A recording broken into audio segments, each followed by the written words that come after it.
July 2024, nag-resign ako sa Department of Education. Ano yung isang rason sa sinabi ko?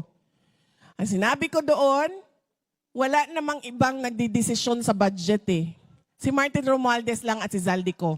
'Di ba? Nung nagsalita ako ng ganon, hindi sila sumagot. Hindi nila dininay. Ang sinabi lang ni Zaldico, shiminet siya dyan. Shiminet ka, hindi ka makauwi ng Pilipinas dahil lilitsunin ka dito. Ay doon pala. Nasa Japan tayo. Sabi ko, ang ginawa nila sa amin, sa Department of Education. Sabi nila, House of Representatives ang magsasabi kung saang distrito pupunta ang school building program. Sabi ko, hindi pwede. May department order kami eh. Kailangan niyo sundin yung mga requirements.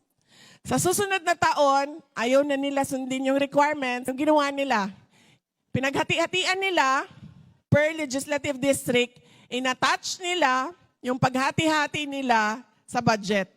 Sinabi ko na ito noon, parang maalala ko, 4 billion. Nilagay nila kinuha nila sa repairs, nilagay nila sa school building program. Nilipat lang nila ang pera, walang bagong pera.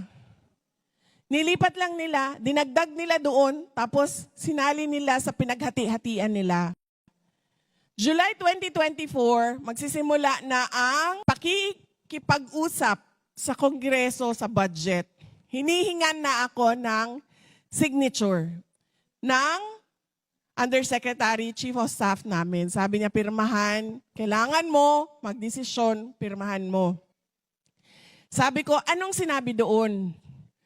Pareho din ba sa nangyari nitong nakaraang taon? Sabi, oo, ganyan din ang mangyayari. Sila din ang magsasabi saan pupunta na distrito. Hindi ko kayang pumirma. Sabi niya, ano ang gagawin mo? Hindi ka pwedeng umalis. Dahil kapag umalis ka, babanatan ka nila. Hindi ka pa nga nakaalis, binabanatan ka na. Kakapanalo mo pa lang, lumabas na ang witness ni Trillanes at sinabi, kasama ka sa Davao Death Squad. Nakaupo ka na cabinet secretary, lumabas na si Lisa Marcos at sinabing, you crossed the line. Pag umalis ka dyan, yan lang yun ang nagpipigil sa kanila.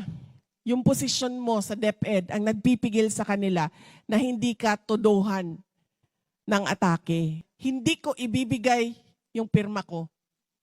I-impeach na lang nila ako. Ayun nga ang nangyari.